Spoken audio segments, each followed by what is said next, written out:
भगवान बुद्ध को विष्णु का 9वां अवतार माना जाता है। अग्नि पुराण के अनुसार एक समय जब धरती पर धर्म पर हिंसा फैल चुकी थी, पशु बलि, जात पात और कठोर रणनीतियों ने लोगों का जीवन दुखमय बना दिया था, साथ ही दैत्य द्वारा देवताओं को युद्ध में पराजित होना पड़ा था, तब भगवान विष्णु ने वैशाख महीने की पूर्णिमा के दिन भगवान गौतम बुद्ध के रूप में पृथ्वी पर अवतार लिया था। एक ऐसे रूप में जो न तो वेदों की बात करता था, न किसी देवता की पूजा को सिखाता था, बल्कि सिर्फ और सिर्फ ज्ञान करुणा की बात करता था, जिन्हें करोड़ों लोग आज भी धर्म के प्रवर्तक के रूप में जानते हैं। पुराणों में जैसे कि भगवत पुराण और विष्णु पुराण में स्पष्ट रूप से कहा गया है कि बुद्ध भगवान विष्णु के अवतार थे, जो इस संसार में लोगों को बलि और अंधविश्वास से दूर करने के लिए आए थे।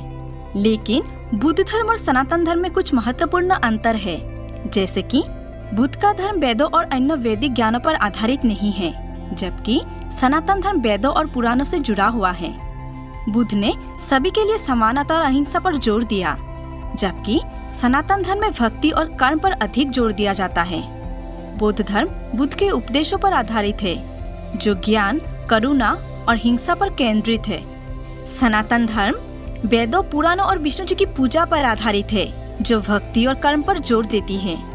बौद्ध धर्म में बुद्ध को एक मार्गदर्शक और शिक्षक के रूप में देखा जाता है, न कि भगवान के रूप में। सनातन धर्म में विष्णु को सर्वोच्च भगवान के रूप में देखा जाता है। बौद्ध धर्म में पूजा और कर्म के बजाय ज्ञान और करुणा पर महत्व दिया जाता है। सनातन धर्म में विष्णु जी की पूजा और कर्म को मोक्ष प्राप्त करने के लिए महत्वपूर्ण माना जाता है। बौद्ध धर्म अहिंसा को सबसे महत्वपूर्ण नैतिक सिद्धांत मानता है।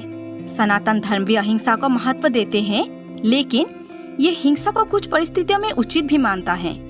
बौद्ध धर्म पुनर्जन्म में विश्वास करता है, लेकिन इसका लक्ष्य मोक्ष प्राप्त करना है, जबकि सनातन धर्म पूर्व जन्म को मोक्ष की ओर एक कदम मानता है। बुद्ध ने खुद को कभी भगवान नहीं कहा।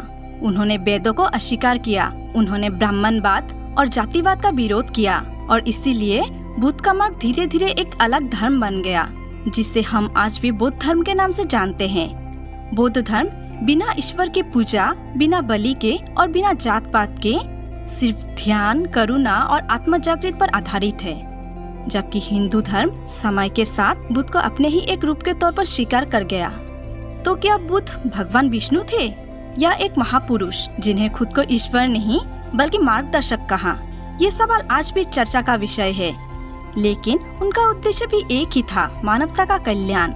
अगर आपको ये कहानी पसंद आई तो वीडियो को लाइक करें, शेयर करें और हमारे चैनल को सब्सक्राइब करें। और कमेंट बॉक्स में जरूर बताएं आपकी नज़र में बुद्ध कौन है, अवतार या मार्गदर्शक। मिलते हैं अगली वीडियो में।